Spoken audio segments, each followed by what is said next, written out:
दोस्तों, ईवतक रोड से जा रहा था। उसी समय उसका एक्सीडेंट हो जाता है।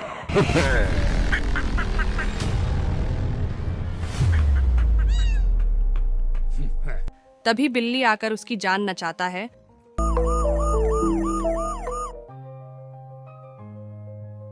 और उसका ध्यान रखता है और दोनों में अच्छी दोस्ती हो जाता है।